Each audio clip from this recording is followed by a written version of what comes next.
muito grande, ainda mais porque estou tendo o dever de apresentar o Valdélio Muniz, que foi meu aluno. Ele é mais velho que eu, uns 5, 6 anos. Não é isso? Mas ele foi meu aluno. Na verdade, esses alunos, assim como o Valdélio, a gente, né, professor Gide, não considera de aluno, não. A gente considera que é um orientador, sei lá, né, um debatedor. Ele foi meu aluno, mas ele não tinha muito o que aprender, porque ele já tinha uma bagagem intelectual muito grande, porque também é jornalista de formação. Eu acompanhava os artigos dele, ele talvez nem lembre disso, eu já comentei com ele, inclusive, mas eu acompanhava os artigos dele no jornal O Povo, há 15, 14 anos. Ele foi jornalista, se me engano, também de outros, mas eu me lembro dele do jornal O Povo. E depois, já realizado como jornalista, teve o sucesso no concurso dificílimo, que é o concurso do TRT. Hoje ele é servidor efetivo do Tribunal Regional Trabalhista do Estado do Ceará, e atualmente está lotado aqui na nossa comarca de Aracati já há alguns anos, e ele, sem dúvida, é a pessoa mais adequada, juntamente com a minha colega também professora, que também é outra servidora da Vara do Trabalho aqui de Aracati, para expor esse tema, um tema que é a reforma trabalhista. Acho que todos vocês já devem ter acompanhado. É recente, mas, ao mesmo tempo que é recente, ela muda muito.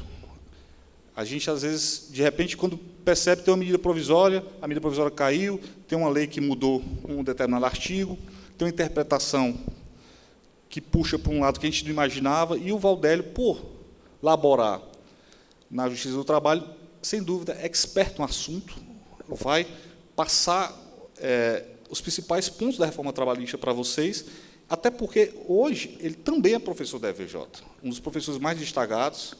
Eu acredito que, se você pegar, acho que ele foram 60 orientandos, foi?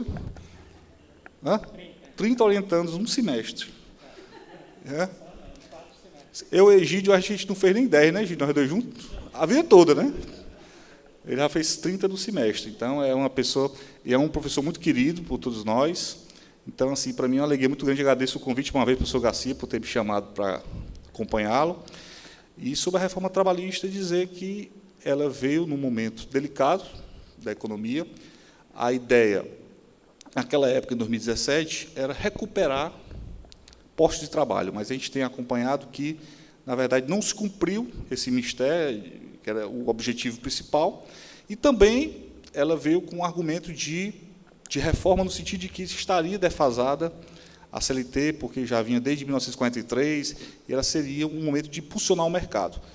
Infelizmente, ainda não aconteceu nesse sentido da economia, e o que a gente percebe, isso é uma visão minha, um retrocesso em diversos artigos dessa reforma, em diversos direitos trabalhistas. A gente vê conquistas que já estavam consolidadas na CLT, elas hoje estão simplesmente sendo dissipadas sob o argumento de facilitar o ingresso no mercado de trabalho. E isso é uma contradição.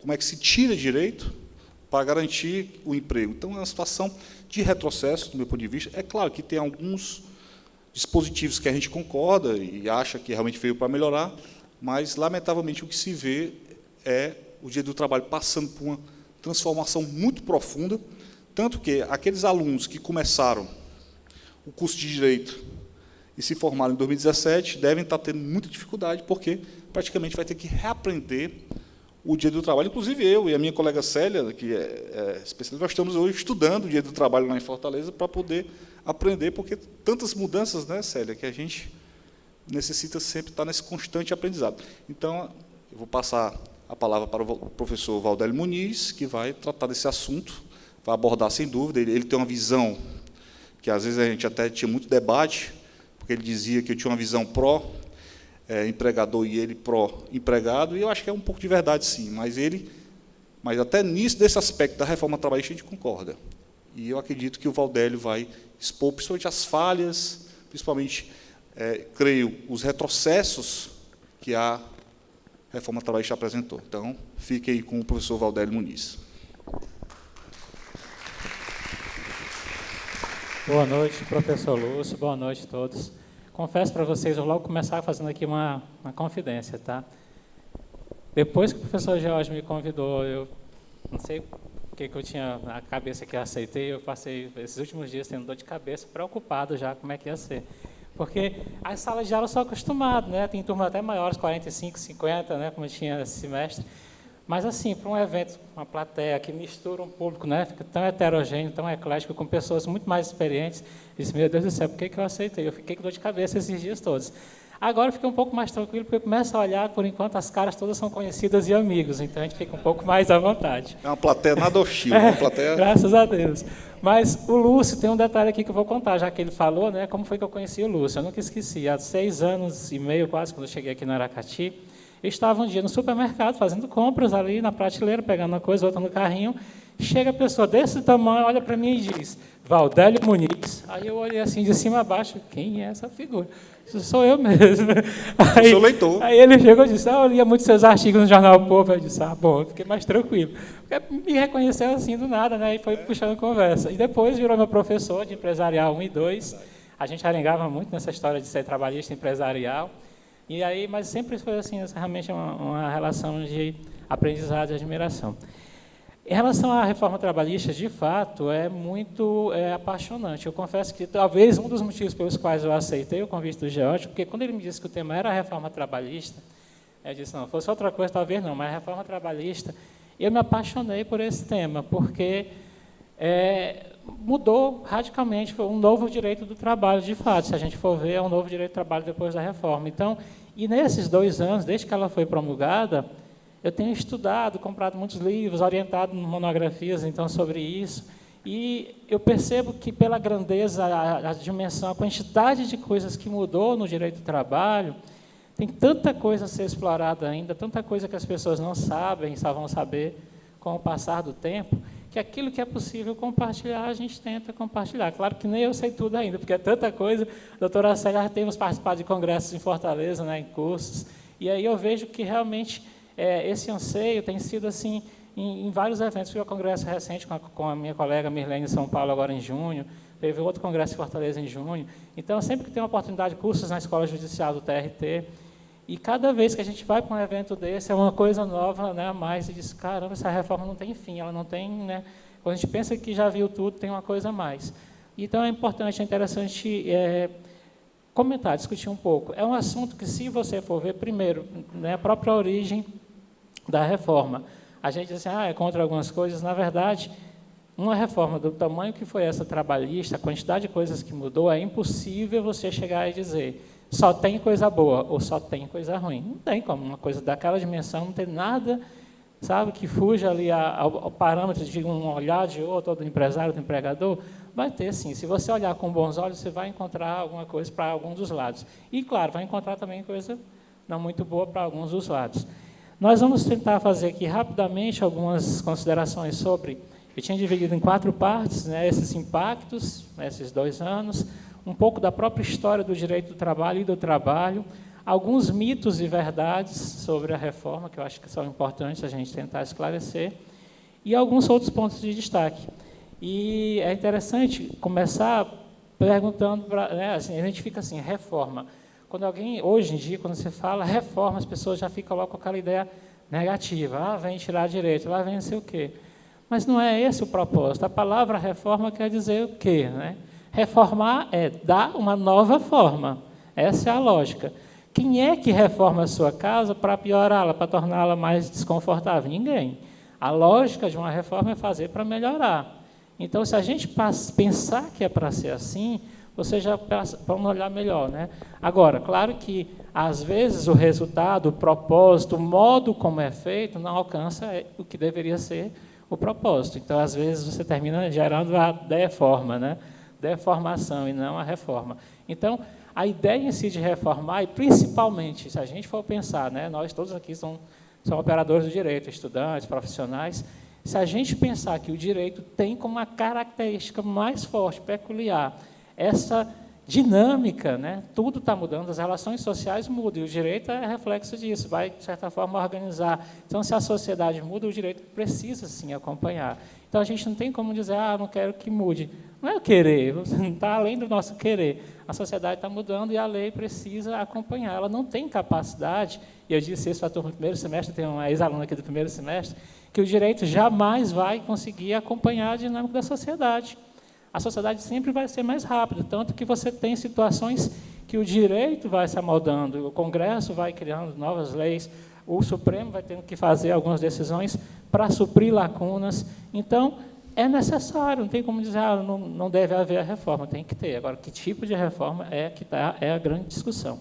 A gente está passando por isso na Previdência, vai passar na tributária, no Código Tributário deve ter as suas mudanças, o penal, o processo penal. Agora, a gente tem que ficar realmente muito atento a são os porquês. Já que, como o professor Lúcio disse, na época dizia, pela questão da economia, melhorar, criar empregos. Alguns diziam, porque a CLT é antiga. Então, todos os argumentos, as pessoas usam os argumentos que querem, né? A gente sabe que, na dialética do direito, você tem fundamentação para um lado da acusação e da defesa. Sempre você vai encontrar e cabe a cada um buscar os seus fundamentos para vender o seu peixe. A questão é que, no caso da CLT, primeiro mito que se tinha, que dizia assim, a CLT precisa ser reformada porque ela é de 1943. Isso aí me poupa, é um argumento que não tem sentido, porque o Código Penal de 1940, o Código de Processo Penal de 1941, você tem uma CLT que nasceu em 43, mas todo mundo sabe, como aconteceu com o Código Penal, com o Código de Processo Penal, ele vem sofrendo atualizações com frequência, de vez em quando a lei vai lá, altera um artigo ou outro, há momentos ao longo da história de várias leis. Então, ela não é a mesma CLT, mesmo em 2017, quando foi aprovada a reforma, todo mundo sabe que ela já não era há muito tempo a mesma de 1943. Então, esse argumento é falacioso. Se fosse assim, vamos resolver primeiro o penal, que é de 1940 e não foi reformado ainda nessa mesma intensidade, e o de processo penal, que é de 41. Então, claro que, se você for observar, por exemplo, o Código Civil, né, das relações particulares, o nosso anterior é de 1916, o atual é de 2002, que também já vem sofrendo alterações. O Código de Processo Civil, né, de 1973, foi alterado em 2015, o novo CPC. Mas veja como é interessante, o CPC, quando foi alterado, o professor Tarner, fizemos a cadeira lá, na época, processo civil, a gente teve um ano para adaptar, né, um ano de vacatio legis. A da reforma, apesar da quantidade de coisas, foram 4 meses só, 120 dias, para você ter que reaprender tudo, né? Então, e o Código Civil também, o Código Civil foi um ano também de vacatio. Um ano exatamente, de 2002 para 2003. Então, nós temos essas atualizações, são comuns, temos que aprender a conviver com elas, é necessário. Agora, em relação à mudança, dizer, ela vai gerar empregos, isso aí realmente era outra ilusão. Ela não é assim, um passe de mágica, vai mudar a lei, vai se criar. Um problema muito mais profundo, né? A gente sabe que é conjuntural, mexer com a economia, mexer com incentivo à indústria, com desoneração de folha, mas não só de folha de pessoal, mas de tributos, de uma série de outras questões, taxa de juros, enfim, é tão complexo, e você querer gerar a ilusão de que mexendo aqui vai resolver, não vai. Tanto é que passaram-se 2 anos e a gente vê todo mês sair notícia lá do IBGE, PNAD, né, Pesquisa Nacional por Amostra de Domicílio, mostrando que nós estamos com a média praticamente estagnada, em torno aí 13 milhões de desempregados, fora 28 milhões de subutilizados. Trabalhadores que até tinham disponibilidade, gostariam de trabalhar mais horas, mas não são aproveitados como deveriam. Uma informalidade cada vez também maior. Então, não foi, nesse aspecto, o impacto que se prometeu até agora, não foi o resultado que se esperava. O que a gente teve, então, de resultado prático nesses 2 primeiros anos? Claro que é muito pouco tempo, se a gente for ver, a Europa, hoje que passou por reforma há 10, 12 anos, ainda está buscando entender esses impactos, então a gente está só com 2. Mas, de imediato, claro, que a gente percebeu, e quem atua na área sabe, né, a questão processual, o primeiro ano, 2018, foi assim, de uma queda vertiginosa, e não foi só aqui na Vara do Aracati ou no TRT do Ceará, foi em todo o Brasil. Os dados do TST mostraram, numa média nacional, em torno de 35% de processos a menos em 2018. E não é porque os conflitos deixaram de existir. Na verdade, todo mundo estava atônito, todo mundo estava com medo de entrar com o processo, quem atua na área sabe, e sofrer uma litigância de má-fé, arcar com honorários sucumbenciais, ter que pagar uma perícia que antes não pagava, enfim, uma série de riscos que passaram a ser calculados. E aí, nos vários debates que a gente tem participado, é interessante de ver que as pessoas dizem assim, mas realmente precisava colocar alguns limites, na justiça do trabalho, o trabalhador entrava, se não ganhasse, mas também não perdia nada, não sofria consequência. Então, ficava sempre esse discurso de que assim, precisa colocar um freio, colocar remédios. Eu sempre digo que a diferença entre o remédio e o veneno está na dose, né? Então, muitas vezes, o que deveria ser o remédio, da forma como foi utilizado, virou um veneno. Quase mata, né? Muitos trabalhadores, sindicatos, então, estão aí fechando portas já, porque não tem uma arrecadação, e que é uma questão bem profunda, dá para fazer uma discussão a noite inteira só sobre a questão sindical. Mas, assim, é esse cuidado. Precisava realmente alguns freios? Precisava, mas será que não exageraram? Então, quando a gente percebe, no primeiro ano, essa retração dos processos, não foi claro porque os conflitos não existiam. Era esse medo do que ia acontecer. Foi o tempo que os profissionais precisaram para se reciclar, para ir atrás, estudar e se sentir mais seguros para si e para os seus clientes, né, para não expor a um risco, a um perigo. Quem foi responsável realmente teve esse cuidado. Um outro impacto aí muito violento, por exemplo, na questão da própria doutrina e da jurisprudência. E isso, para a gente que estava em sala de aula, a gente sentiu muito, muito isso, porque aconteceu comigo, eu estava falando com a colega Annelisa no início, eu fui convidado para dar aula em junho de 2017, no final de junho, né? E aí, quando o coordenador do curso me chamou, eu disse, olha, você vai dar aula de processo do trabalho em agosto de 2017, agora, daqui a 1 mês e meio.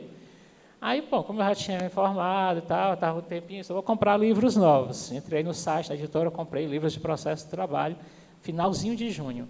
Quando o livro chega no correio, no meio do final de julho, já chegou desatualizado, porque a reforma foi no dia 13 de julho. Pense no ódio, né? Porque livro de direito a gente sabe que é caro.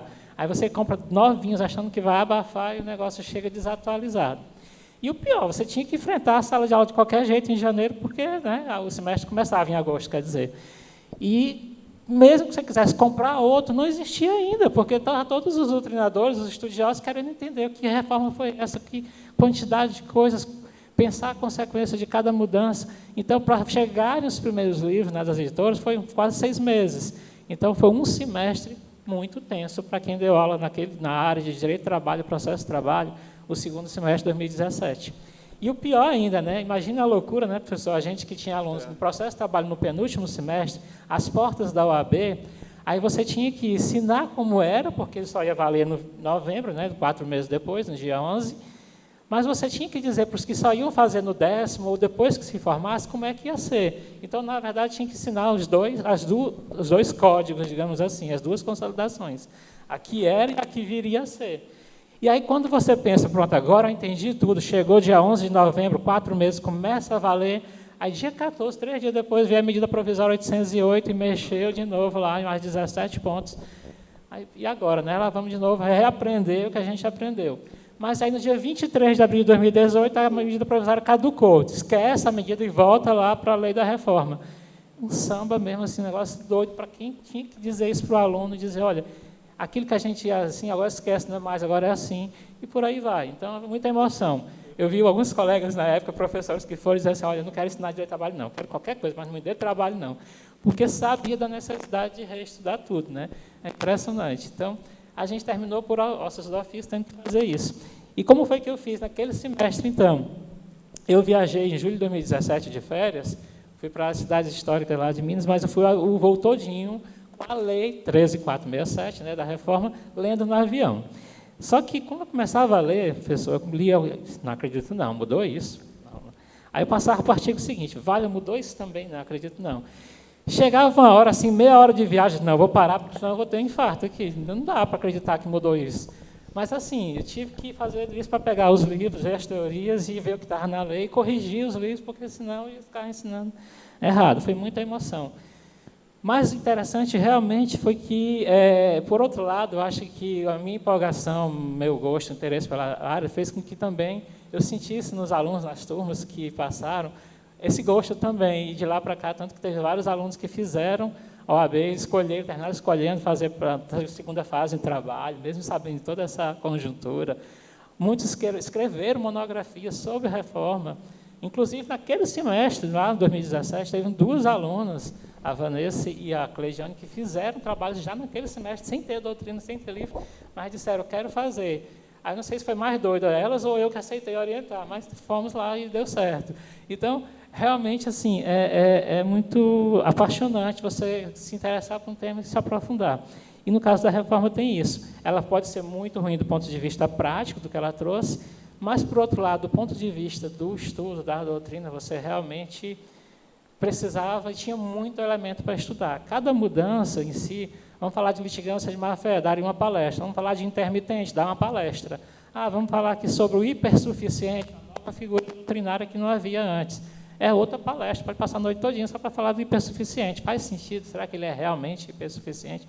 Então, conceitos que a gente tinha aprendido na nossa, quando a gente estudou direito, que hoje você diz assim, esquece, vou falar o que sobre teoria do conglobamento, um negócio bonito, aquela palavra, dizia que quando você tivesse na mesma categoria, acordo coletivo e a convenção coletiva, qual que ia valer? Porque você sabe, o acordo coletivo é aquele firmado entre os sindicatos dos trabalhadores e a empresa, e a convenção é entre o sindicato patronal e o sindicato dos trabalhadores. Então, se a convenção é do sindicato patronal e do sindicato dos trabalhadores, é para toda a categoria. O acordo coletivo é só específico naquela empresa. E aí, essa teoria, olha que interessante, ela dizia, então, no conglobamento, que valeria aquela norma que no global, por isso a ideia do conglobamento, fosse mais favorável, fosse mais interessante a categoria. Mas você tinha essa possibilidade, então, de escolher entre uma e outra, qual que fosse a melhor globalmente. Mas aí chegou a reforma lá no artigo 620 e disse, havendo convenção e acordo coletivo, prevalece o acordo coletivo. Ponto. Acabou, matou a teoria do conglobamento. E a gente perdeu um tempão estudando, aprendendo, para chegar agora e dizer, esquece essa história de conglobamento. Agora, se tiver as duas, prevalece o acordo. Aí você pergunta assim, os alunos perguntavam, mas, professor, se o acordo for pior do que a convenção? Sinto muito, vai ser ele que vai valer. Está lá, a lei é clara, ela diz que não tem esse negócio de ser o que é melhor. Se tiver as duas, é ela. Então, isso você fica pensando, como foi que o legislador chegou a esse nível? Você vai tentar explicar. Não, gente, é porque assim, pensa a lógica, você fica tentando deduzir pela justificativa lá do projeto, quem tem que buscar na origem, não só o projeto, a lei, mas ver a justificativa que acompanha a mensagem, para saber o que passava na cabeça de quem idealizou aquilo. É que quando você tem a convenção, como ela é para toda a categoria, você tem dentro da categoria diversas empresas, umas estão bem economicamente, outras não estão. Então, você não pode oferecer grandes vantagens na convenção coletiva que determinadas empresas daquele ramo não vão conseguir oferecer, não tem condição. Então, você tem que fazer realmente uma convenção com propostas mais, digamos, medianas, que dê alcance para todas. Mas tem determinada empresa que está numa situação melhor, ela chama o sindicato, vamos fazer um acordo específico para os meus empregados. E aí eu adoro os alunos que são bem críticos, eles pensam e dizem assim, mas por que a empresa vai fazer uma coisa melhor? Ela não fica só com o que estava ruim? Aí eu digo, não, porque muitas vezes aquela empresa tem interesse de manter, segurar aquele funcionário ali, e ela quer dar um diferencial. Vamos pensar, você fazer um acordo para todos os bancos, mas o Itaú resolve, por exemplo, aleatoriamente falando, chamar os sindicatos bancários, vamos fazer um acordo aqui específico para os nossos funcionários, para que eles não se sintam tentados a deixar a gente ir para outro. Então, acontece isso. Agora, para você, então, explicar isso, toda essa diferença, e dizer que acabou a teoria, imagina, quem ensinava direito, como a Mirlene está ensinando, direito do trabalho 1, direito individual, uma das coisas que era sagrada, se falava nas primeiras aulas, horas in itinere, era bonito, aquele negócio das empresas que ficam em locais bem afastados, que não têm serviço de transporte público, mas ela oferece um ônibus que vai buscar o trabalhador e traz. Então, aquele tempo do percurso de casa para o trabalho, de trabalho para casa, é considerado tempo à disposição do empregador. Então, se a jornada era de 8 horas, ele gastava 1 hora nesse percurso, ele trabalhava 7. Se trabalhasse 8, ele ia receber, claro, essa hora lá a mais da viagem, como a hora itinere. Aí chegou a reforma lá agora de luta na CLT. Não é tempo à disposição do empregador. Não paga. Então, olha só, esse conceito já não perde mais tempo ensinando, Mas a gente que teve todo o trabalho de entender isso, agora esquece, assim, de uma hora para outra. Então, por aí vocês pensam, a gente falou aqui rapidamente, poucos exemplos, mas, gente, são 117 artigos de uma CLT que tem 922. Só que 117 artigos alterados não quer dizer que foram 117 alterações. Na prática, foram em torno de 200, porque em um mesmo artigo você tinha 3, 4 parágrafos com alterações. Então, quando soma tudo, foi uma mudança muito profunda. E não é só uma coisa pontual, não, muda a própria lógica do direito do trabalho. Por quê? Todo mundo sabe, são 4 pontos que eu sempre digo para os meninos no primeiro dia de aula, logo, sobre o novo direito do trabalho. 4 coisas que mudaram. Primeiro, se dizia a crítica principal do direito do trabalho é um direito que é inflexível. Não, a gente só pode discutir dali para melhor. Não, é muito inflexível, não posso fazer uma negociação, as partes mesmo querendo. Então, vamos flexibilizar, né, que era a lógica da reforma, flexibilizar a legislação. A gente vai já chegar nela. Vamos até já falar um pouco dela, né, na verdade, o que aconteceu. E aí é um outro mito que a gente já vai começar a desfazer. Tem gente que sai dizendo por aí, agora, depois da reforma, prevalece o negociado sobre o legislado. O que negociar está valendo, o interesse está na lei. É mentira, não é bem assim. Nesse aspecto, pelo menos nesse aspecto, o que chegou de resultado final da reforma, o que foi sancionado, teve o bom senso de fazer o que é até óbvio, mas separar em 2 artigos os direitos que podem e os que não podem ser negociados abaixo da legislação.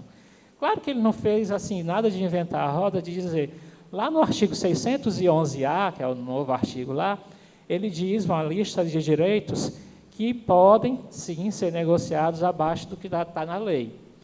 E ainda coloca lá no caput, né, do artigo, ele diz assim, entre outros, ou seja, ele deixa aberto ali para ser outros, não são só aqueles 15 que estão lá, não. E aí ele coloca no 611-B, no artigo 611-B, ele coloca lá, esses aqui, se forem negociados, vai ser objeto ilícito, não pode. Mas ele coloca lá, exclusivamente. E aí vem um rol com 30 direitos. Aí você diz, olha, tem mais que não pode mexer do que os que podem. É ilusão, porque lá são só aqueles, teoricamente, né? Há um questionamento de alguns doutrinadores. Mas o outro, embora tenha 15, ele diz entre outros, cabe muito mais coisas ali, para que pode negociar. Então, de qualquer forma, tem outro detalhe. Aquele 611-P que diz lá os direitos que não podem ser negociados, como o FGTS, mesmo que o sindicato lá, as partes queiram dizer que o recolhimento não vai ser 8%, vai ser só 5%, ele não pode, porque está lá, é constitucional. Então, a rigor, os direitos que estão no 611-B que não poderiam ser negociados, são todos constitucionais, enquanto que os que estão no 611-A são infraconstitucionais, são da própria CLT e de algumas outras leis. Então, ele fez uma separação, não foi por boa vontade, até por uma questão lógica, mesmo que quisesse, uma lei que é infraconstitucional, a CLT, vai poder mexer, tirar, dizer que pode, né, direitos constitucionais? Não daria. Teria que fazer isso por uma PEC, que é um processo mais rigoroso. Então, mas tem um outro detalhe também que é importante a gente frisar, para o pessoal que vai fazer o AB ainda, né, Isadora, que quando você fala assim no 611-B, não pode negociar, não pode, vírgula, lá diz, não pode negociar para suprimir ou reduzir. É a mesma lógica das cláusulas pétreas, não quer dizer que você não pode mexer. Pode, se for para melhorar, pode. Se eu disser que eu vou fazer uma negociação, o FGTS vai ser recolhido na base de 10%, beleza. Então, não é porque é FGTS, não pode negociar. Lá não pode para reduzir ou para suprimir, certo? Então, isso é bem importante destacar. Agora, nesse aspecto, se a gente pensar, foi algo que melhorou, pelo menos, do que se dizia, porque a lógica do negociado sobre o legislado é que seria tudo, e não é bem assim. Tem que ver lá no 611-B o que não pode e no 611-A o que pode. Agora, tem uma outra questão nessa flexibilidade, é que você falava antes, que dizia assim, vai poder ser negociado abaixo do legislado quando for com interveniência sindical. Pelo menos era isso que se esperava, né? Que essa negociação para menos só poderia acontecer com a participação do sindicato, nas negociações com um pouco mais de igualdade, já que o sindicalista ele tem a proteção da estabilidade e tal, não seria o trabalhador sozinho, né? Só que aí a reforma veio, nesse aspecto, ela surpreendeu negativamente, porque ela criou uma nova figura, um tipo especial de trabalhador, no artigo 444, parágrafo único, que o legislador até chamou lá de hipersuficiente. E aí ele disse, quem é esse hipersuficiente? Segundo o artigo 444, parágrafo único, diz que é aquele trabalhador que ganha 2 vezes o teto do INSS, que hoje o teto é R$ 5.839,45 centavos. Então, você multiplica por 2, daí uns 11.678 e 90 centavos. Quer dizer, menos de R$12.000. Mas parece que para esse trabalhador ele virou um todo-poderoso, hipersuficiente, até o nome é bonito, né? E aí ele disse, o que acontece, então, com esse trabalhador que tem nível superior, que é o segundo critério, tem que ter os dois critérios. Tem que ter nível superior e tem que ter essa renda aí, 2 tetos do INSS. Que esse trabalhador pode, sozinho, lá com o empregador, negociar tudo aquilo que os sindicatos podem negociar no acordo, na convenção, e detalhe, com preponderância sobre o acordo e a convenção.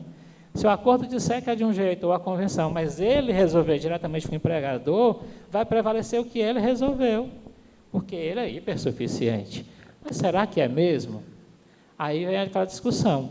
Imagina, doutor Egídio era um professor, só professor, e foi promovido a coordenador, diretor, passou a ganhar 12 mil. Primeira coisa que ele faria, né? Se ele tinha filho na escola pública, ele vai botar na escola particular. Tinha um carrinho mais ou menos, vai comprar um melhor. Saiu da casa que tinha para uma mansão. Aí chegou um padrão mais compatível com o que ele está. Aí, na hora da negociação, né, para atualizar os critérios lá do contrato, o empregador diz, ou é isso ou nada. Aí ele vai pensar, e agora, né, meus filhos? O que eu vou dizer lá em casa, para a patroa, para os filhos? Vou voltar para aquela casa antiga?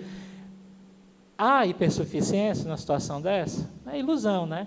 Então, é uma falsa ilusão de que ele é diferenciado. Porque, por mais que você ganhe 12, 15 mil, você não é dono do meio de produção, você não é empregador, você continua sendo empregado, você vai estar subordinado. É o elemento, né, da relação de subordinação. Então, onde foi que arranjaram essa hipersuficiência? Só na cabeça do legislador. Mas está lá. Só que, assim, dizem que nada, eu sempre digo, nada é tão bom que não possa melhorar, nem tão ruim que não possa piorar, né? A gente está aqui discutindo a Lei 13.467, 2 anos atrás, que foi, né, promulgada, e agora a gente sabe que tem uma outra no Congresso para ser votada até o dia 10 de setembro, né, que vai piorar ainda mais, porque ela, assim como aconteceu na primeira, e esse é um detalhe importante que a gente nunca pode esquecer, que a reforma trabalhista ela chegou no Congresso Nacional em dezembro de 2016, por um projeto enviado pelo então presidente Michel Temer, que tinha 7 artigos, que mexia em 7 coisas. E, no final, como eu disse a vocês, alteraram 117 artigos com quase 200 pontos.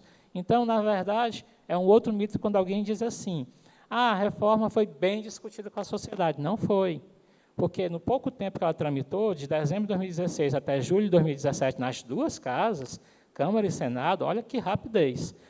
As poucas audiências que aconteceram, no início, eram para discutir o projeto original, de 7 pontos. O que se aprovou, com um monte de emendas parlamentares, foi totalmente diferente, com coisas desse tipo que não foram discutidas. Então, esse é um problema da reforma. Mas, se a gente acha que aquilo ali já foi estranho, imagine o que está acontecendo agora. Há poucos meses, o governo federal mandou para o Congresso uma medida provisória, a 871, para alterar algumas coisas no Código Civil, sobre liberdade econômica, uma parte empresarial, né, professor Lúcio? E aí o Congresso, então, recebeu essa medida provisória e resolveu encher de emenda de novo, mais de 300 emendas. E nessas emendas eles estão colocando alterações em mais 36 artigos da CLT, que vão mexer 90 pontos da CLT. Ou seja, uma outra mini reforma. Lá vem nós de novo, o livro que eu comprei já vão ficar de novo desatualizados. Vou ter que ensinar de novo, aprender de novo, né, para os alunos, porque daqui para setembro essa MP deve ser votada, porque senão ela vai caducar. E veja, são 90 pontos que vão ser alterados novamente agora na CLT, em 36 artigos. A gente nem pode avaliar os impactos da primeira reforma e já vem essa outra. E olha só que interessante, um dos pontos que colocaram nessa mini reforma que está tramitando agora, ele diz que o trabalhador que receber acima de 30 salários mínimos, ou seja, 29 mil e poucos reais, não terá seu contrato discutido na Justiça do Trabalho, será um contrato que vai para a Justiça Comum, Civil. Ou seja, ele nem trabalhador vai ser mais, porque não é mais competência da Justiça do Trabalho, olha só. E aí eu fico pensando, estava discutindo essa semana com um colega, né, que está fazendo um trabalho, monografia, próximo semestre, um aluno sobre hipersuficiente, e eu dizendo para ele, eu fico pensando como é que a doutrina vai chamar esse novo trabalhador. Porque se aquele com 2 tetos do INSS, 11.600, é hipersuficiente, aí esse que ganha 30 salários mínimos, né, 29 mil e pouco, ele deve ser hiper, ultra, super, multi, master, blaster, sei lá o que, suficiente. Ele não vai existir, né? Porque, assim, que figura... 30 mil, né? Pois é, mas, assim, a gente até sabe que há situações, e no semestre passado... E para você que está assistindo o nosso programa, continua ligado que vamos para um breve intervalo e voltamos já.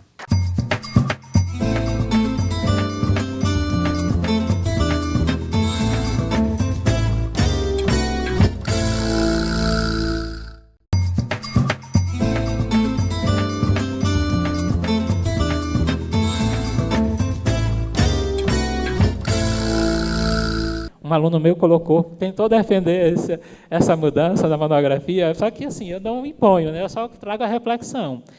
Porque ele colocou lá, para defender essa possibilidade do trabalhador negociar sozinho, ele colocou, olha, mas não é justo tratar todos os trabalhadores iguais, se eu tenho um Neymar, mas espera aí, qual é o salário do Neymar, né? Não é isso que está na CLT, 11 mil e pouco não é o salário do Neymar. Então, vamos fazer assim. E nem os 30 mil é o salário do Neymar. Então, assim, não dá para você usar um argumento bem extremo para fundamentar um texto que não é isso que está dizendo.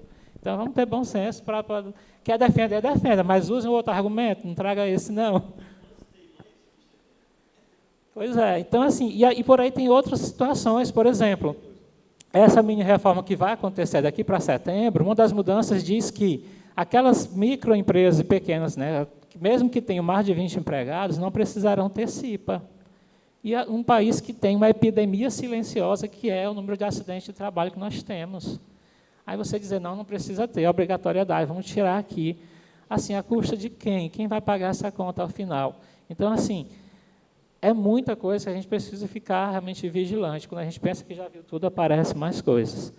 A gente tem uma situação em relação à jurisprudência, que também é interessante, nós falamos do impacto, né, número de processos, falamos na questão do impacto na doutrina, essas teorias que deixaram de existir, alguns conceitos que a gente teve que reestudar, mas na jurisprudência, o que tem de decisões de súmulas do TST aqui foram revogadas pela reforma trabalhista tacitamente, né?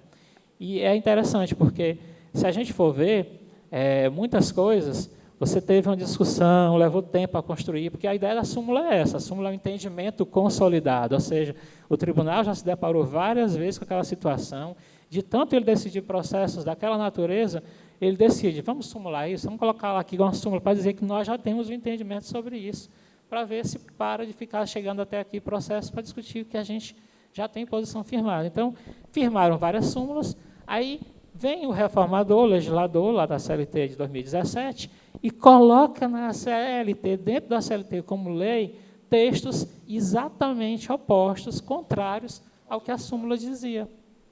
Ou seja, pareceu realmente uma coisa assim, proposital, vamos provocar, dizer aqui que né, quem manda somos nós, quem legisla somos nós, e vamos fazer assim, sem pensar, às vezes, na própria consequência. E aí, uma das súmulas, por exemplo, o TST disse que, para o reclamado, né, a empresa que vai lá para o processo, ela não precisaria, ela teria que, se ela não quer ir pessoalmente, né, o dono, o empregador, indica uma pessoa, o chamado preposto. E aí tinha a súmula 377 que dizia, esse preposto precisa ser pelo menos empregado da empresa, exceto se for a microempresa ou empregador doméstico. Foi assim que a gente aprendeu. Aí agora, lá na CLT, diz lá, preposto não precisa ser empregado, não interessa se é grande, pequeno, né? Simplesmente não precisa, vai quem a empresa quiser mandar. Aí foi uma mudança, ok, vai ter algum efeito prático, mas foi uma delas, tem muitas outras. O TST vinha com uma briga histórica, acho que todo mundo que atua na área sabe, em relação ao TST, o STJ e o STF, sobre a aplicação ou não da prescrição intercorrente, né? E aí vamos tentar rapidamente explicar o que é isso. A prescrição, todo mundo sabe, eu perco o direito de ir atrás de uma coisa se eu passar um certo tempo e não agir. Então, por essa inércia, a consequência, né, a perda da possibilidade de buscar aquele direito. Essa é a prescrição normal. Em se tratando do processo do trabalho, o que acontece? Você saiu, extinguiu o seu contrato de trabalho, você tem até 2 anos para entrar com o processo, né? Todo mundo sabe disso. Aí a pessoa entrou lá faltando 1 dia ou 2, aí entrou com o processo. Pronto, garanti agora. Respiro aliviado, não vou mais perder a possibilidade de ter o meu direito alcançado. Não tinha, porque agora o risco vai continuar existindo. Porque com a reforma agora, além da prescrição, tem também a prescrição intercorrente. E aí o que é a prescrição intercorrente? Então, essa palavra intercorrente quer dizer exatamente que é esse risco de prescrição que acontece quando o processo já está, popularmente falando, correndo, já está em curso. E aí, exatamente quando você ganhou lá o seu direito, o juiz reconheceu lá na sentença, foi julgado, transitou em julgado, mas quando está na hora da execução, tentando conseguir ali um bem, dinheiro, não acha, e aí, num certo momento, o juiz notifica você, o seu advogado, para dizer, dar uma pista, se descobriu alguma coisa, mas você, por um descuido, muita ocupação no escritório, muitos processos, não respondeu, passaram-se 2 anos sem uma resposta, então aquele processo sofre a prescrição intercorrente, arquivado definitivamente. Ou seja, ganhou, mas não vai levar. Então, esse risco vai continuar agora existindo. Não é porque você já entrou com o processo que se livrou do risco, não. Por quê? Antes da reforma, o STF já vinha defendendo que a prescrição intercorrente que existia no processo comum civil deveria se aplicar no processo de trabalho. O STJ tinha uma outra súmula dizendo que não, só aplicava em relação às contribuições sociais, INSS, custos, mas em relação à verba do trabalhador, não aplicaria. E o TST dizia, tinha a súmula lá, 114, não aplica prescrição intercorrente de jeito nenhum. Então, existia essa divergência de entendimento. Mas aí a reforma trabalhista veio, criou o artigo 11A, que não existia, e disse lá, uma linha 2, a prescrição intercorrente se aplica ao processo de trabalho. Ponto. Ou seja, ache ruim TST, quem for agora não tem que dizer que não vai aplicar, é lei. Isso, tem a diferença do prazo. Tem várias outras questões, os honorários sucumbenciais, né? Essa parte aí já agrada um pouco mais para alguns, mas assim, o que acontecia, né? Se em regra o honorário sucumbencial também tinha súmula dizendo, tinha 2 súmulas, inclusive, TST, que não aplicava, não sei, naqueles casos de assistência por sindicato, né, advogado de sindicato. Isso também deixou de existir porque trouxeram lá do CPC, do processo comum, botaram dentro da CLT, que os honorários sucumbenciais, aquele que você paga o advogado da outra parte, se você perder o processo, só que fizeram o quê? Diferente do processo civil, porque lá no processo civil diz que esses honorários é de 10% a 20%. No processo de trabalho é de 5% a 15%. Sem explicação. Até hoje não encontrei, com tudo que já li, participei de debates, cursos, não encontrei uma explicação plausível para me convencer que o trabalho do advogado trabalhista vale menos do que o do comum. Não encontrei, confesso que gostaria de encontrar uma explicação plausível para isso. Até porque, se a gente analisar bem, muitas coisas que foram trazidas para a CLT nessa reforma trabalhista, muitas coisas foram copiadas, coladas lá do CPC. E já que estava copiando e colando, como copiou litigância de má-fé, desconsideração da personalidade jurídica, por que então não mantiveram os mesmos percentuais? Né? Qual foi a explicação para trazer, mas trazer com 5% a 15%? Enfim, você tem aí esse aspecto das súmulas, né, que mudaram realmente muitas coisas. A própria revelia, você vê que se lá tinha a súmula, dizia a súmula 122, que se o reclamado ou o preposto não compareceu, mesmo que o advogado estivesse lá, era revelia. Agora, a CLT disse, não, se o advogado estiver presente, o juiz vai receber a contestação, os documentos.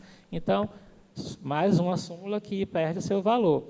Então, isso é importante, gente, porque quer queira, quer não, obriga todos os profissionais, os estudantes, quem vai fazer exame de OAB, quem vai fazer petição, defesa, recurso, a ter que ter muito cuidado com os fundamentos que está usando, né? Porque, senão, se o fundamento, a razão de você ter que o juiz colocar obrigatoriamente na sentença, o desembargador no acordo tem que ter a fundamentação para que a parte saiba quais são os fundamentos dele, se cabe ou não recurso. Então, esse mesmo cuidado que o magistrado vai ter, também os advogados têm que ter para saber se não estão usando um fundamento que já foi, uma súmula que foi revogada tacitamente, um artigo que não é mais esse texto. Então, realmente, nesse aspecto, a reforma obrigou a todo mundo a ter que reestudar, não tem como. E não vai ser uma palestra, 3 horas ou 1 hora. Foram 2 anos estudando, e cada dia que a gente vai para um evento, ver uma coisa, descobre um ponto a mais. A reforma foi profunda, e vem mais então ainda. Então, a gente fica naquela, assim, tem gente que diz, alguns alunos menos dispostos, eles dizem assim, não, eu vou para outra área, não quero saber disso não. Eles já se entregam logo, porque dizem, gente, não é querendo assustar, não, é só chamar a atenção que realmente precisa demandar mais tempo, mas não é algo impossível, não. Agora, Uma coisa que é interessante, por exemplo, teve um princípio novo, falando de doutrina, né? Um princípio novo. A gente estuda todas as disciplinas do direito, tudo começa com os princípios, né? Estuda os princípios disso.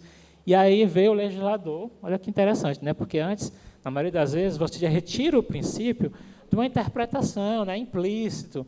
Nesse caso, não. O legislador, ao fazer a reforma da CLT, ele colocou lá no artigo 8º um novo princípio explícito. Ele escreveu lá.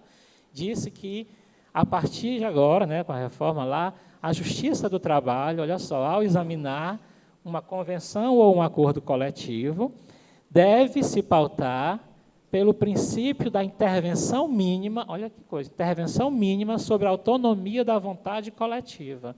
Princípio bonito, um nome extenso. Princípio, eu coloco agora todas as aulas no início lá do processo, primeiro dia está lá, princípio da intervenção mínima sobre a autonomia da vontade coletiva. E esse é um outro ponto interessante, porque é uma grande crítica que se fazia para a Justiça do Trabalho, em relação ao direito do trabalho. Se eu disse lá no começo que falava que era muito inflexível, aí a ideia era chegar à flexibilidade, mas a flexibilidade prometida era com os sindicatos. Na hora que colocaram o hipersuficiente, aí fizeram a superflexibilidade, ou seja, saiu do inflexível não para o flexível, mas para o superflexível. Se criticava, então, que o Estado tinha uma interferência muito grande nas relações de trabalho, uma intervenção máxima. Aí vieram para ir para o oposto, fazer a intervenção mínima. E como é essa intervenção mínima? Aí é outro absurdo, por quê? O argumento que eles colocaram lá no artigo 8º da CLT foi que, quando se for analisar a convenção e o acordo coletivo, o juiz deve se ater exclusivamente, ele usa também esse termo, exclusivamente, a observar os elementos do negócio jurídico presentes ali na convenção e no acordo. Os elementos do negócio jurídico, e ele faz a referência ao que é esse negócio jurídico. É o artigo 104 lá do Código Civil, que diz que o negócio jurídico tem que ter agentes capazes, né, as partes têm que ser capazes, o objeto lícito, possível ou determinado, né, ou determinável, a forma tem que ser aquela prescrita na lei, ou não proibida, né, não defesa, e a vontade, claro, não ser livre, não ser viciada. Pronto, então ele quer dizer que, se você for, juiz, analisar uma cláusula de convenção coletiva, se seria, né, ou não, você só vai observar se as partes que fizeram eram os sindicatos ou a empresa, se eram os agentes capazes, se a forma era aquela ali, se o objeto for lícito, e se a vontade não foi livre. Como é que você vai saber que não foi com a faca no pescoço? É meio difícil. Se o objeto é lícito, a rigor, ele vai dizer que é ou não é, se for aqueles direitos do 611B, que ele disse lá que são ilícitos. Mas, naquele, entre outros lá do 611, será que é ou não? Isso não entra no mérito. Ah, mas está claro que isso aqui vai ser ruim para o trabalhador. Ele diz, ó, intervenção mínima sobre a autonomia da vontade, né, coletiva. Qual é o recado que ele quer passar?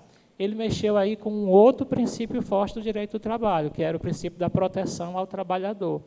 Agora, eu digo para os meninos, morreu o princípio da proteção? Não, mas ele foi mitigado, ele foi relativizado. Porque agora o que vale é a proteção à autonomia do trabalhador. Que é isso que ele terminou passando esse recado lá. O que ele quer dizer, em síntese? Que não interessa se vai ser ruim. Ele quis, então deixa aí. É mais ou menos isso.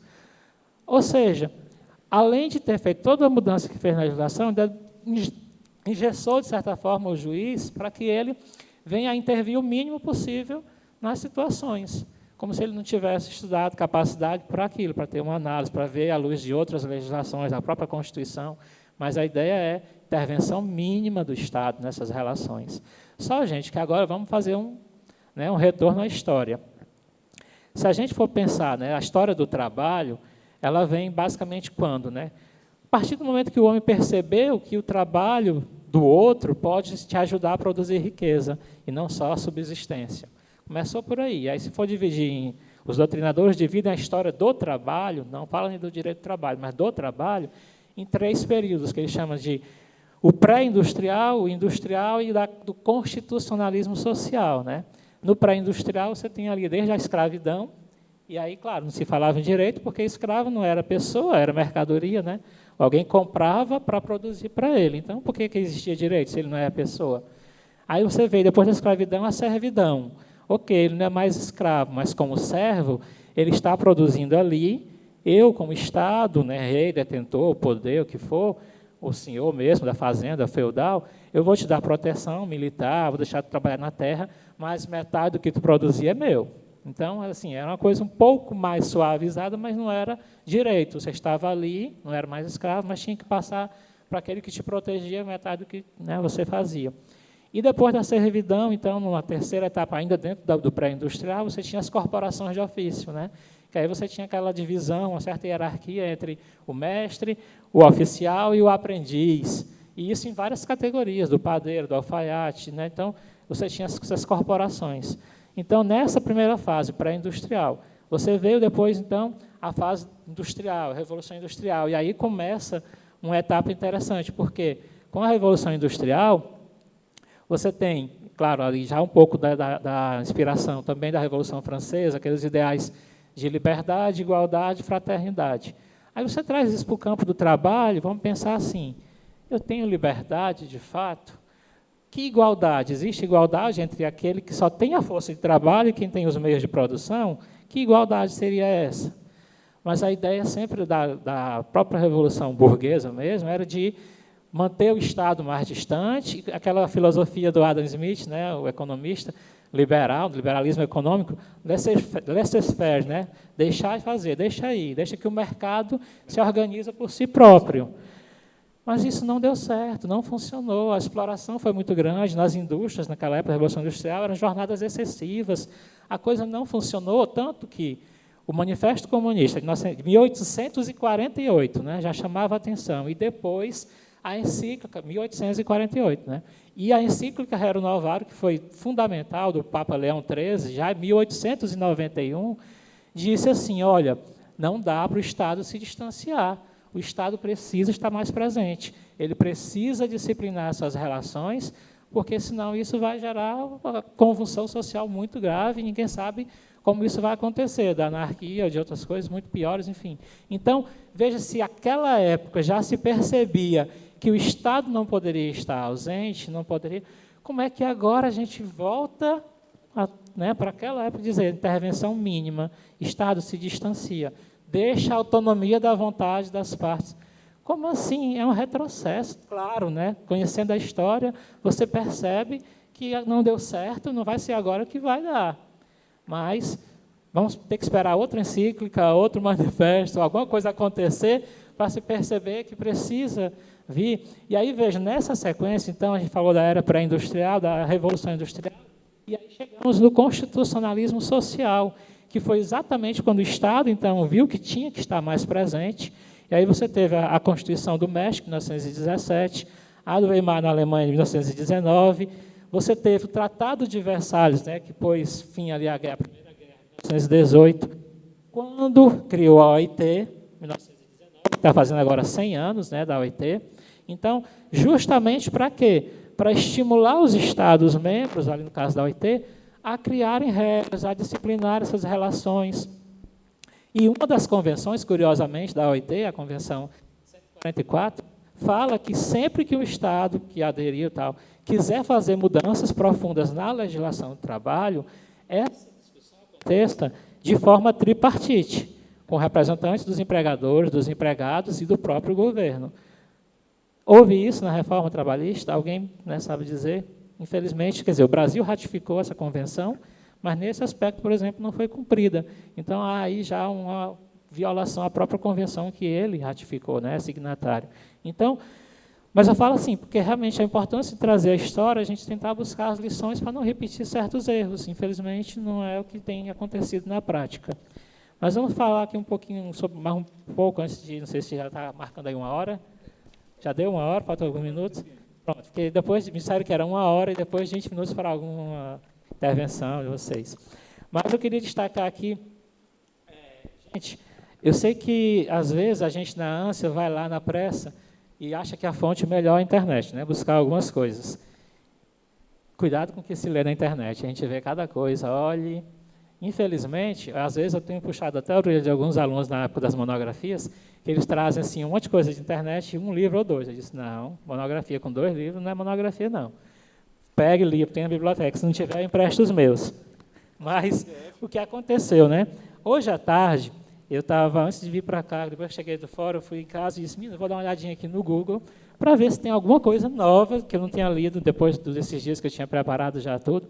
Eu vou ver se tem alguma coisa. Aí coloquei lá, Reforma trabalhista, 2 anos. Para ver. O primeiro texto que me apareceu tinha um texto, aí o título diz assim, desse site, um portal, uma revista. 2 anos de reforma trabalhista, 14 coisas que você perdeu. Eu achei curioso, né? Vou ler o que foi isso, porque eu tentei colocar aqui algumas coisas boas, e outras, mas eu vou ver aqui. Quando eu comecei a ler, eu disse, não acredito, não. Sabe o que é vergonha alheia por quem escreveu esse texto? Quantidade de absurdos que eu li. Eu disse, não. É uma coisa que eu já criticava antes, quando eu era jornalista, porque, infelizmente, no curso de jornalismo, a gente não tem uma cadeira, uma disciplina de saúde de direito, nem que sejam noções básicas. Eu acho que devia ter, para a gente entender melhor. Ou, se não tem, pelo menos ter a humildade de perguntar para quem entende, traduzir, explicar, para ver se é aquilo mesmo, e não sair dizendo do jeito que entendeu errado. Mas a primeira coisa que ele disse aqui foi assim, se você ganha mais de R$ 2.212,52, será obrigado a arcar com as custas processuais. Demitido sem receber salário e rescisão, deverá pagar para acionar a justiça, ainda que não tenha garantia alguma de que irá receber após anos de litígio. A escola dos filhos, aluguel e demais contas não serão levados em conta para a avaliação da gratuidade judiciária. Gente, olha, eu que sou crítico a muitas coisas da reforma, não escreveria uma barbaridade dessa, porque não é a verdade. Não é bem assim. Ele ouviu o galo cantar, não sabe aonde. O que acontece? O que a reforma modificou em relação a essa questão da gratuidade foi que ela disse que, para o juiz conceder a gratuidade de ofício, ou seja, quando eu falo de ofício, quer dizer, sem que a parte tenha nem pedido na petição, na pressa o advogado esqueceu de pedir o benefício da justiça gratuita. Mas se o juiz perceber lá que ele juntou um contra-cheque, alguma coisa que diz que ele não ganha mais do que 40% do teto do INSS, que antes eram 2 salários mínimos, aí a reforma mudou e botou agora esse parâmetro, 40% do teto do INSS. O juiz pode ainda assim dar essa gratuidade de ofício. Então, esse valor que ele colocou aqui, 2.212, é exatamente os 40% do teto do INSS. Mas não quer dizer que quem ganhar acima disso não tem direito à gratuidade. Isso aqui é só o caso que o juiz pode conceder, mesmo sem a parte ter pedido, se estiver lá nos autos provados que ele preenche esse requisito. Se ele tem despesas com aluguel dos filhos, etc. e tal, e ultrapassa isso, ele pode ainda assim pedir e o juiz pode conceder. Claro que aí o que a CLT diz é que a parte deve pedir e deve comprovar que faz jus ao benefício. Então, isso aqui não é verdade. Tem uma outra situação que ele diz aqui. Se você trabalha no chão de fábrica e ganha R$ 2.000, caso venha sofrer um acidente de trabalho, no Brasil são cerca de 700 mil por ano, fique ciente que sua integridade física valerá menos que a do gerente da fábrica, que ganha seus 15 mil. Pois o artigo 223 informa que sua vida vale o quanto você ganha. Ele quis falar do dano extra patrimonial, ele até foi no caminho, mas eu acho que exagerou já aqui quando ele falou a sua vida vale o quanto você ganha, porque ele botou entre aspas, inclusive, né? E não tem essa expressão dentro da CLT, não chegou a esse absurdo, não. O dano extra patrimonial realmente foi algo absurdo que a reforma trouxe. Mas tem algumas questões a discutir aí. Aqui, quando ele coloca sua vida, esse elemento vida não está lá no artigo 223. Ele fala da imagem, da honra, intimidade, da incolumidade física, mas não fala da vida.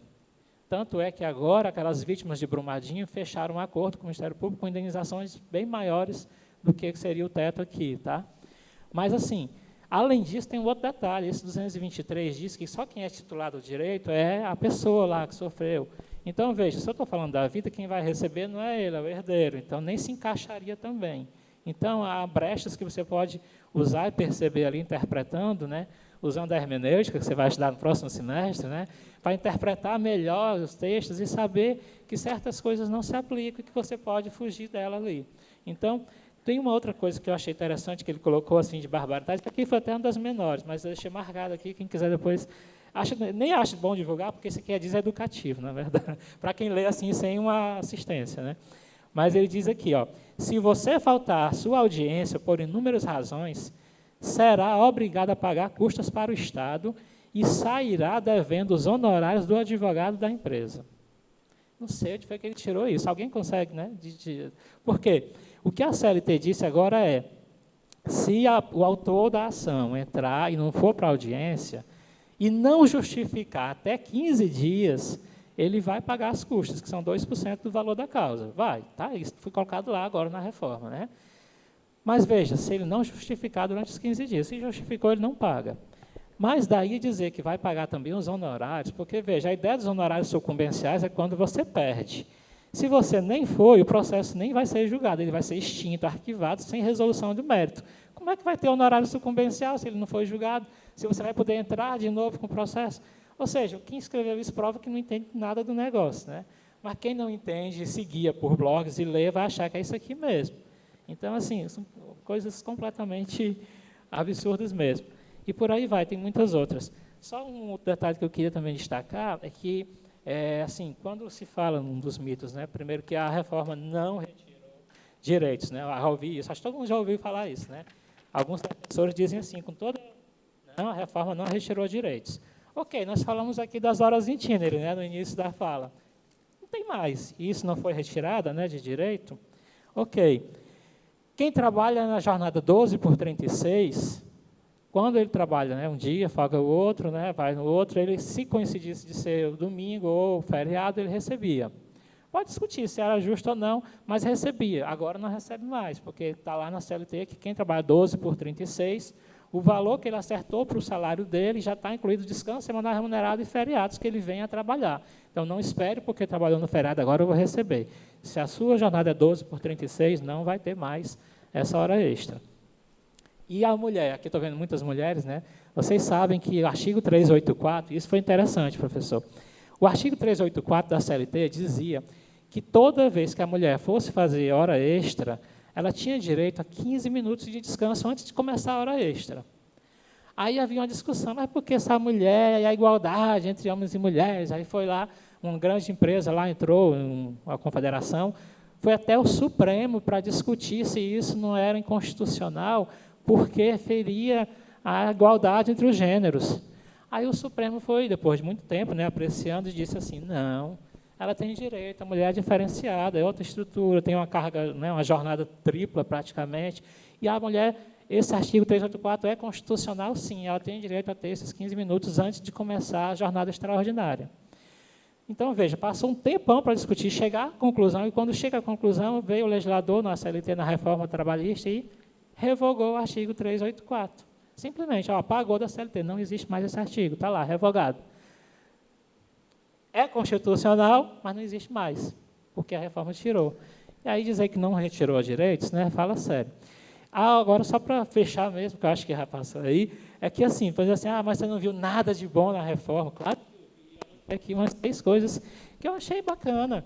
Por exemplo, a possibilidade de fracionar as férias em 3 períodos. Porque antes a CLT dizia que só podia dividir em 2 períodos, né? E excepcionalmente, dizia assim no texto, excepcionalmente em até 2 períodos, em que um não fosse menos de 10 dias, né? Então, agora não, você pode fracionar em 3, sendo que pelo menos um tem que ser 14, no mínimo 14 dias, não pode ter nenhum período menos de 14, e o restante, que dividir, não pode ser menos do que 5. Vamos supor que eu tire 14, aí os 16 eu vou tirar 4 dias num e 12 no outro. Não pode. Tem que ser pelo menos 5 cada intervalo desse. Mas por que eu acho interessante? Ora, eu sou servidor, não sou seletista, sou estatutário. Lá no meu trabalho eu posso tirar 3 períodos de 10. Por que eu posso e os seletistas não poderiam? Não faz sentido. Então, eu acho que nesse aspecto, assim, é justo essa possibilidade. E veja, ele pode, não está obrigando. Você vai negociar, ver com o seu empregador, se é mais confortável para você, beleza. Então, fraciona em 2 ou 3 vezes, ou tira de uma. Eu acho que nesse aspecto a reforma fez bem. Uma outra questão é, vocês sabiam, né, sabe, claro, que quando você tem, eu falei lá, 2 anos após extinto o contrato para entrar com o processo, e você poderia pedir os direitos dos últimos 5 anos. Mas isso é do trabalhador urbano. O rural só podia dos últimos 2. Que é a justificativa, né? Aí, agora, a reforma foi lá e igualou. Não, 2 anos para entrar com a ação e tem direito a pedir os últimos 5, igualando urbanos e rurais. É justo. Então, foi outra coisa boa.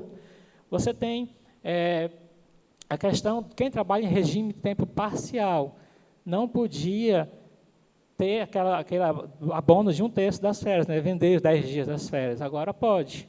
Então, é justo também. Então, nesse aspecto, há algumas outras questões aqui, como eu disse, não tem como uma reforma desse porte só ter coisa ruim ou só ter coisa boa. Se olhar com bons olhos, você vai encontrar algumas coisas que são, sim, aproveitáveis.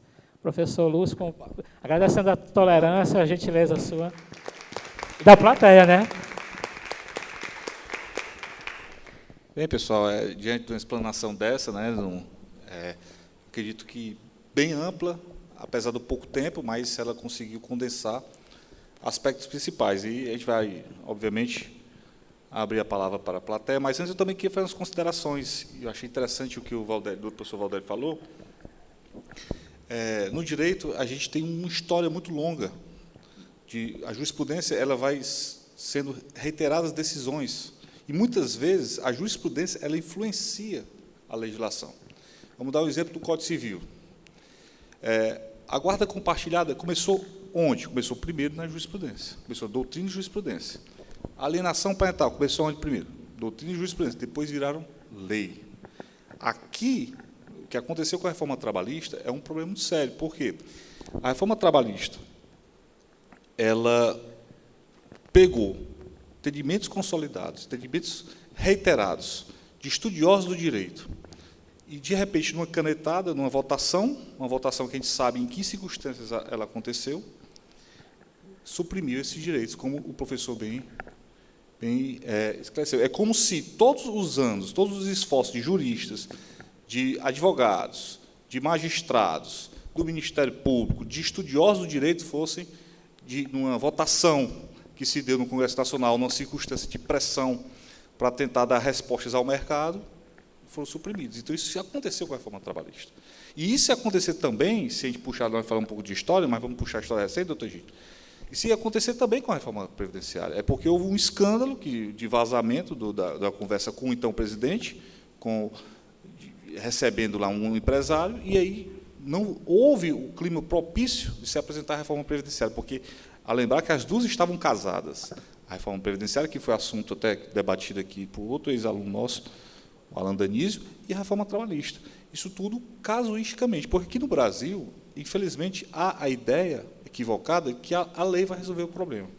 Se dizia que a reforma trabalhista ia resolver o problema do emprego. Resolveu? Não resolveu. Os dados, só você pesquisar pela internet, você vai ver que não resolveu, pelo contrário, continua no mesmo patamar. Então, a lei não resolve o problema. A inflação legislativa, pelo contrário, ela passa a sensação de quê? De impunidade, para quem estuda direito penal sabe. Quanto mais leis tem, mais sensação de impunidade existe. Então, a lei ela existe para regular as relações e não fazer com que impulsione a economia, isso foi uma grande falha, isso foi um grande fracasso da reforma trabalhista, desde o seu nascedor, porque se vendeu um produto que não entregou. E o outro aspecto principal, quando se fala da reforma trabalhista, é porque ela é um extremo retrocesso. O professor narrou vários direitos que foram suprimidos, ou situações que, como se fala, até do famoso Neymar, o hipersuficiente, que deve ser um cidadão que não existe, porque, hoje em dia, se você tem um emprego que você ganha R$12.000 da iniciativa privada, se o meu empregador disser, Lúcio, eu vou cortar esse corte, pelo amor de Deus, mas manter meu emprego. Porque a situação, você tem um emprego de R$12.000, na iniciativa privada, fixo, um salário fixo, é uma situação que você não é hipersuficiente. Você pensa que é hipersuficiente. Você vai fazer tudo para segurar seu emprego. Sabe por quê? Porque tem uma fila de gente desempregada querendo seu emprego. Então, eu vejo essa figura do hipersuficiente, como você falou, qual é o nome disso? É um folclore, é um mito, sei lá, é uma coisa que não acontece, porque não vai existir esse personagem. No dia 11 de novembro de 2017, quando começou a valer a reforma, né, depois de 120 dias, era um sábado de manhã. Eu estava em casa e recebo no WhatsApp um PDF dizendo a primeira sentença da reforma trabalhista. Aí eu já vim estudando, né, curioso, abri para ler, quando eu disse, não, isso aqui é fake, não pode ser verdade. Mas como tinha lá o número do processo, a vara, eu fui no site, olhei lá no Tribunal da Bahia, TRT 5, na vara de Ilhéus, estava lá a sentença. Aquele PDF era verdadeiro, eu disse, não acredito. No sábado de manhã publicaram, no primeiro dia da vigência da reforma. E aí, o que era esse caso? O trabalhador, ele exagerou, ele foi ali muito ousado. O que ele fez? Entrou com ação para pedir uma indenização de R$50.000 à empresa, porque foi assaltado no percurso de casa para trabalho para casa. Bem assim, quis forçar a barra para aparecer aquela história do acidente de trabalho de percurso, né? Mas, assim, a gente sabe que é questão de segurança pública. Por mais que você queira ser bondoso, não dá para culpar ali a empresa. Ok, ele exagerou. É aquilo que eu disse, precisava de um remédio? Precisava. Mas quando vem demais, vira veneno, né? Mas aí o juiz certamente estava com a sentença pronta no dia anterior. Se ele tivesse colocado na sexta, ele não ia aplicar a reforma porque não estava valendo. Ele guardou para publicar no sábado, no primeiro dia, e virar notícia, como virou notícia nacional. O que é que ele fez? Ele disse, pedido improcedente, vai pagar 10% de honorários, R$5.000, vai pagar 5% de litigância de má-fé, 2.500, e vai pagar as custas do processo, 2%, mais 1.000. Ou seja, a pessoa pediu 50, não ganhou nada, ficou devendo 8.500. Eu disse, gente, que situação foi essa, né? Agora, claro que houve recurso, foi para o TRT, esse processo sumiu, está no privado, não consegue achar, mas foi um caso que, assim, isso talvez, de certa forma, né, muitos advogados pensaram, e agora, né? Talvez por isso também o primeiro ano foi realmente pouco processo, todo mundo com medo. Mas tinha razão de ser, né? Vamos combinar. Quando ele entrou com esse processo, ele entrou antes, na vigência da outra, não tinha esse risco. Se ele soubesse que teria, ele teria calculado, não vou. Mas ele nem tinha esse risco quando ele entrou com a ação e ia ser punido. Aí tem a teoria da causalidade que diz que não teria por que sofrer essa punição. Mas tem a teoria do isolamento dos atos processuais que diz que a sentença foi feita sob a vigência da nova legislação. Então, quer dizer, a teoria para todos os gostos. Eu queria ver se alguém queria fazer alguma ponderação, pergunta, consideração. Fica à vontade. Ok, boa noite, amigos. Eu quero fazer 3 colocações. Uma coisa que eu estou muito feliz hoje à noite, eu falava às vezes para o Lúcio, para o Jorge ou para o Antônio Henrique, que era muito bom se um dia tivesse assim, a sociedade reconhecesse qual o pensamento da FVJ. A gente já tem uma noção o que pensa, qual o pensamento de Sorbonne, de Harvard, qual o pensamento da USP, qual o pensamento da FVJ. Não que na universidade tenha que haver um pensamento padronizado, mas existe um pensamento científico, um fazer, cultura, etc. E eu estou querendo dizer, companheiro Valdelo, com toda sinceridade, que nesse momento, nessa expressão de que se apresenta nessa noite, fosse esse o predomínio do pensamento da FVJ, isso é fantástico.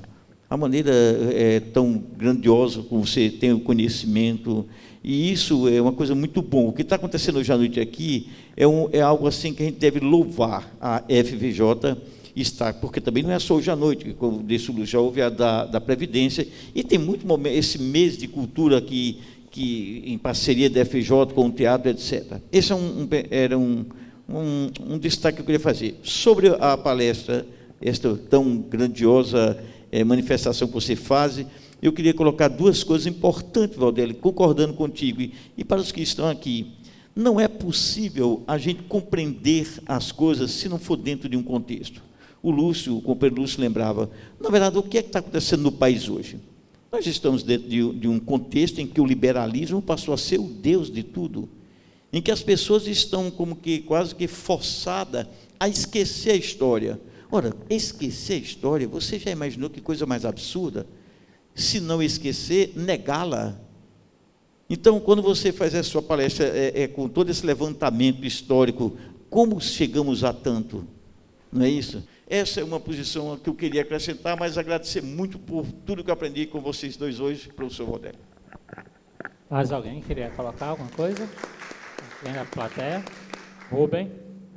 Boa noite a todos. Para quem não me conhece, meu nome é Rubem. Satisfação em ver alguns colegas e alunos da FVJ. Antes de proferir a minha pergunta, eu gostaria de parabenizar o Valdélio, né? Uma pessoa que eu sou fãzaço do Valdélio, foi meu professor, meu orientador. O professor Lucitelmo participou da minha banca lá, no dia nervosismo total. Então, sou teu fã demais, por 3 coisas, né? Primeiro, pelo seu coração, que é enorme. Quem te conhece sabe quem você é. Segundo, pela sua capacidade alta, cognitiva e de memória. É impressionante que esse homem tem de memória, hein? Mas vamos lá, pessoal. Minha indagação é o seguinte. Foi explanado aqui, historicamente, a nossa evolução jurídica perante a sociedade. E, no meu entender, de forma muito abrupta, foi cerceada muito do que se espera do judiciário. Até porque, historicamente falando, o judiciário é o último reduto do cidadão de esperança que se faça justiça. Pois bem, essa reforma da CLT, de certa forma, ela balizou o judiciário, né?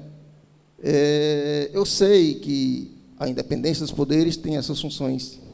Cada poder tem função típica e atípica. Mas, da forma como foi posta na CLT e a retirada de grande parte da a autonomia do magistrado, eu queria saber do Valdélio se ele vê isso como uma espécie de pseudo-ameaça, não à independência, mas à harmonia dos poderes, e se, caso ele acredite que foi exageradamente retirado isso aí, essa ameaça pode se propagar também para as outras áreas do judiciário. Porque a situação, como foi posta, mais uma vez eu reitero, da CLT com relação ao magistrado foi um pouco abrupta, realmente. Ficou muito na literalidade da norma e pouco se pratica os princípios atualmente devido à nova CLT. Qual a sua visão, Valdélio? Bom, Rubem, eu tento não falar, digamos assim, dos outros, no caso, dos outros ramos da justiça, mas especificamente em relação à justiça do trabalho, até por estar mais tempo, né, dentro dela, assim, como servidor, 7 anos, praticamente o mesmo tempo que Mirlene, nos conhecemos lá em Quixadá. Mirlene assumiu lá na vara de Quixadá em janeiro de 2012 e eu assumi em fevereiro de 2012 em Campinas, São Paulo, mas em junho vim lá para Quixadá e desde então a gente trabalha juntos. E antes da Justiça do Trabalho, eu trabalhei 7 anos e meio no Ministério Público do Trabalho. Então, somando aí, né, Justiça do Trabalho e Ministério Público do Trabalho, são 14 anos e meio. Eu percebo que, em relação à Justiça do Trabalho, sim, existe uma coisa que já vem se acumulando. Por quê? Se você observar, a reforma ela veio num processo. Em 2015, ainda em 2015, o que aconteceu? O Congresso Nacional aprovou o orçamento da União para 2016, com um corte violento no orçamento da Justiça do Trabalho. Quem está lá sabe que em 2016 nós tivemos que reduzir o horário de expediente, dava 3h30, hoje a gente fecha os portões e fica lá trabalhando, porque o horário de 7h30 às 3h30. A gente fica até 4, 4h30, 5. Naquela época, nem que a gente quisesse, não podia, porque do tribunal eles desligavam os computadores aqui remotamente. Para quê? Para que todo mundo fosse embora e não ficasse ar-condicionado, luz acesa, porque o orçamento não dava para pagar. 2016, nós, de 2015, estávamos com 6 estagiários, 4 de direito e 2 de nível médio. Ficamos, a partir de 2016, com 2. Só 2 de direito, sem nenhum nível médio, ainda perdemos 2 de direito. O orçamento foi cortado 50% da verba de custeio da Justiça do Trabalho e 90% da verba de investimento. Sendo que a Justiça do Trabalho foi a que primeiro informatizou todos os processos 100%. Então, ela tinha que ter dinheiro para investir na informatização, preparar uma rede que desse conta do processo eletrônico. Mas nós sofremos esse corte. Então, a ideia naquele momento, quando o relator do orçamento foi um deputado do Paraná, no Sul, que é empresário, e disse que era para a Justiça do Trabalho aprender, porque lá o trabalhador nunca perdia. Ele disse na sessão da comissão, está no YouTube, as pessoas encontram esse vídeo, em que ele dizia que foi direcionado. Ele, como relator do orçamento, usou do poder que teve para deixar a Justiça do Trabalho à míngua naquele momento. Então, ela foi fazendo todo o possível, cortando contratos, alguns de terceirização, de jardinagem, tudo que pode fazer, de estagiário, sempre sobra para o estagiário, né, o primeiro, coitado. Mas, assim, para tentar se manter de pé, fazendo redução de horário de expediente, realmente, mas sobrevivemos em 2016. Tentamos fazer, a partir daí, uma recomposição muito lenta e gradual. Mas, em 2017, veio a questão da legislação. Não conseguimos no bolso, vamos aqui agora na legislação. Vamos cortar um pouco, não pode fazer súmula que crie direito ou extinga, não sei o quê. Então, a questão da intervenção mínima é só um dos pontos. A reforma traz outros pontos que afetam diretamente a Justiça do Trabalho. E é interessante você tocar nesse ponto, porque uma das coisas que mais se fala por aí, e se fala assim vergonhosamente, porque mostra desconhecimento, ignorância, é que a Justiça do Trabalho é uma jabuticaba, só existe no Brasil. Bem, pessoal, então, já que não temos perguntas mais, então vamos agradecer a presença de todos vocês, ex-alunos, professores, advogados, operadores de direito, pessoas interessadas em adquirir uma cultura. E agradecer a aula que tivemos hoje. Eu particularmente, me sinto orgulhoso, que o meu ex-aluno, né, hoje é um palestrante renomado, e assim a gente não fica exagera. Não, mas é verdade. A gente fica muito feliz e assim pode ter certeza que se sente orgulhoso, porque a gente lembra que de alguma forma participou disso e vê crescendo, né? E isso é o objetivo. Ele hoje é professor, ele sabe. E a gente vê o Rubens se manifestando também então, de uma forma eloquente. E é isso que a gente quer para os alunos que estão aí no primeiro semestre. A gente quer também para a minha amiga que logo, logo nós estamos entregando a vermelhinha para ela. Então, assim, é isso. Quando a gente começa a ser professor, escolhe esse caminho, a gente vai buscando esse crescimento profissional. Então, eu fico muito feliz. Hoje, muitas pessoas estão de férias, curtindo, e vocês estão aqui aprendendo e, sem dúvida, já vão ganhar esse plus em relação aos seus colegas, porque vocês tiveram aula juntamente com a professora Mirleide, né, claro, os maiores especialistas de trabalho aqui da região, tá certo? Então, muito obrigado e até uma próxima vez. Obrigado a todos.